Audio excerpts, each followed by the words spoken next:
you know what, Mikhail? Today is about what we have in our fridge. We always have fruit, veg, herbs, all left over.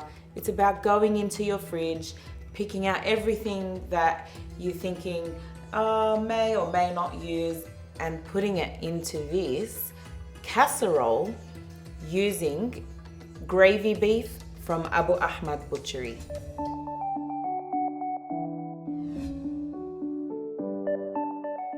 Okay, let's talk a bit about the gravy beef. So that comes from, apparently, I'm going to move back to show you that part of the animal. The hind leg, yes, that's what he said today. Anyway, because it's from the hind leg, yes, part, that part is used. It's a muscle that is always used. So the ones that are used are more tough, and you know what? You want low and slow is the key to cooking those cuts of meat. Low and slow does not suit us all. Certainly does not suit me every day.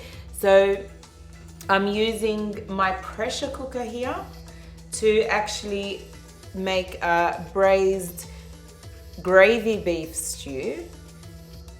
Gonna think 30 minutes, 40 tops, right? And usually it'd be like 10 hours. So I've got my pressure cooker to temperature on the browning function because I want to actually brown the meat first. So into the bowl, a little bit of extra virgin olive oil to help it along. And all I'm going to do, I'm not cutting it or anything, I'm just dropping them in.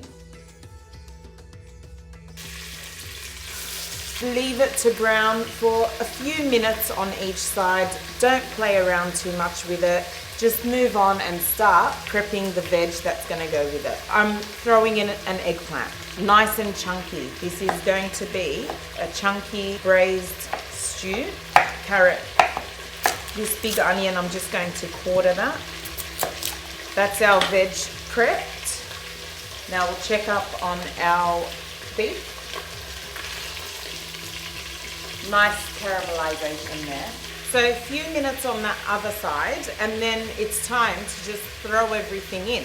What I like to do with my stock, I'm going to get a jug of water at the moment, and I'm going to mix everything in it. In with my beef stock powder, I'm going to add a little bit of salt, tomato paste straight in, and Worcestershire sauce, not too much. Give it a nice whisk around.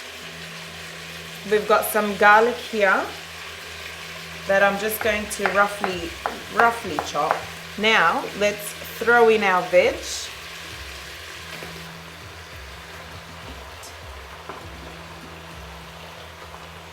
I've got some parsley here, rough chop and straight in as well.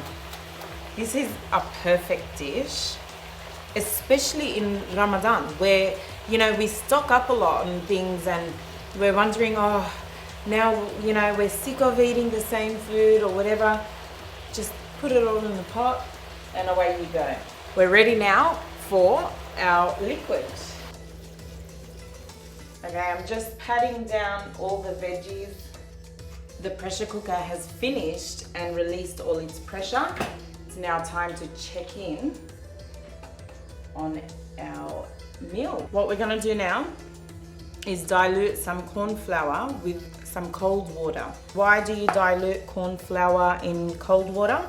It's because if you throw the corn flour straight into the pot, the corn flour will seize up and you'll have clumps that you can't get rid of. I want that to start boiling up again so that it cooks off the corn flour for us. And that is what is going to thicken our sauce and make it so luscious and so delicious to serve on top of our mash.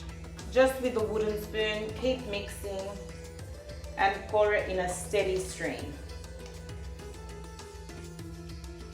This is so rich, so delicious, so hearty. You know what, makes you feel all warm and fuzzy on the inside. Exactly what you want this Ramadan. Now, You're right there, Beth. The best part, which is plating up, I'm using leftover mash that I had made yesterday. Just put it straight on top. Add some fresh herbs. I've got some parsley here. Just tear it all over. No need to be all prim and proper with this. Ready for the whole family to enjoy.